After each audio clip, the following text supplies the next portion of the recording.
dipikir-pikir, kenapa ya kita tuh sering mimpi, tapi mimpinya tuh sering gak masuk akal. Kayak tiba-tiba kita pernah datang ke tempat yang gak pernah kita datangi, atau bahkan ketemu orang yang gak ada sama sekali hubungannya sama hidup kita. Nah, tapi ternyata menurut Sigmund Freud itu bukan kebetulan. Mau tahu ceritanya? Let's go. Halo semuanya, Assalamualaikum warahmatullahi wabarakatuh. Shalom, Om Swastiastu, Namo Buddhaya, salam kebajikan, dan salam sejahtera untuk kita semua.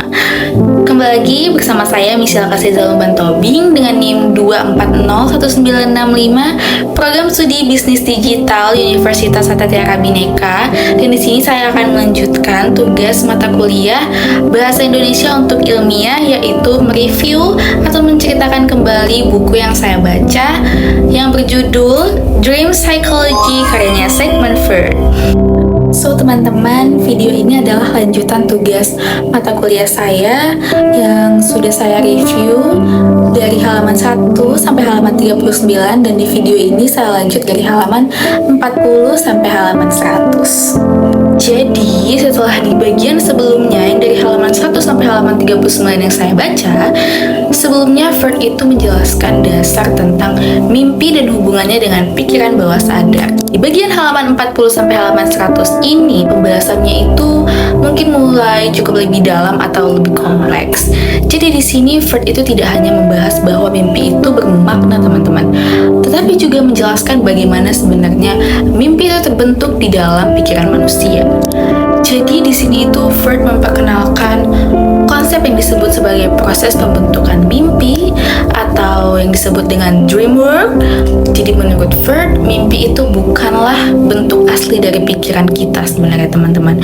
Sebelum muncul dalam mimpi, pikiran-pikiran yang berasal dari bawah sadar itu mengalami berbagai proses yang mengubah bentuk aslinya. Jadi hal ini yang membuat mimpi sering terasa aneh, tidak masuk akal, dan kadang seperti potongan-potongan cerita yang tidak saling berhubungan seperti yang saya katakan di video sebelumnya. Nah, salah satu proses yang dijelaskan oleh Sigmund Freud adalah kondensasi. Apa sih kira-kira kondensasi? Nah, kondensasi itu adalah proses di mana banyak pikiran, ingatan, atau keinginan digabungkan menjadi satu bentuk dalam mimpi. Jadi, satu adegan dalam mimpi sebenarnya itu bisa mewakili banyak makna sekaligus. Misalnya, kita itu bermimpi tentang satu orang, tetapi sebenarnya orang tersebut itu bisa mewakili beberapa orang yang kita kenal dalam kehidupan nyata, teman-teman. Karena itu, mimpi sering terasa padat dan sulit dipahami secara langsung. Nah, selain kondensasi, ternyata Freud juga tuh menjelaskan tentang perpindahan atau yang disebut displacement. Nah, jadi dalam proses ini, emosi atau makna yang penting itu justru dipindahkan ke sesuatu yang terlihat tidak terlalu penting. Itu gimana sih maksudnya? Contohnya nih ya, di dalam mimpi itu kita bisa merasa sangat takut terhadap hal yang sebenarnya itu biasa aja. Tetapi menurut Freud, ini itu terjadi karena pikiran kita itu mencoba menyamarkan makna yang sebenarnya agar tidak terlalu jelas atau tidak menimbulkan konflik dalam diri kita. Jadi proses ini itu membuat mimpi itu menjadi tidak logis dilihat secara langsung. Tapi sebenarnya di balik ketidaklogisan itu ada makna yang tersembunyi. Freud juga menjelaskan bahwa mimpi itu menggunakan simbol, teman-teman. Banyak yang muncul dalam mimpi itu bukanlah makna yang sebenarnya, melainkan itu hanya simbol-simbol dari sesuatu yang lain. Nah, kira-kira apa sih? Karena dari video sebelumnya juga kan aku banyak bahas tentang simbol, makna yang tersembunyi. Jadi itu aja tuh, 2 poin itu aja tuh yang aku bahas. Nah, keinginan tersebut itu bisa berupa hal sederhana, tetapi juga bisa berupa hal yang lebih dalam dan bahkan tidak disadari oleh individu itu sendiri, teman-teman. Namun, karena tidak semua keinginan bisa diterima oleh pikiran sadar, maka keinginan tersebut itu disamarkan. Nah, dalam mimpi melalui berbagai proses tadi, seperti kondensasi dan perpindahan. Itulah sebabnya mimpi itu sering muncul dalam bentuk yang tidak langsung langsung dan sulit dipahami. Selain itu, Freud juga menjelaskan bahwa mimpi itu tidak bisa dilepaskan dari pengalaman sehari-hari. Hal-hal yang kita alami, pikirkan, atau kita rasakan di siang hari itu dapat menjadi bahan dasar mimpi kita. Tetapi, ketika kita masuk ke dalam mimpi, nah pengalaman tersebut itu tidak muncul dalam bentuk yang sama. Nah, semuanya itu sudah mengalami perubahan dan bercampur dengan hal lain dari pikiran bawah sadar. Freud juga itu mulai membahas ya bagaimana cara menafsirkan mimpi. Ia menjelaskan bahwa untuk memahami mimpi, kita tidak bisa hanya melihat dari ceritanya saja. Jadi kita harus menggali lebih dalam, mengkaitkan mimpi dengan pengalaman pribadi, emosi, dan kondisi psikologis seseorang. Dengan kata lain, mimpi itu bersifat subjektif. Makna mimpi setiap orang itu kan bisa berbeda-beda ya, tergantung dari latar belakang dan pengalaman hidupnya. Jadi dari bagian ini saya merasa bahwa penjelasan Freud itu menjadi lebih sulit dibandingkan bagian sebelumnya.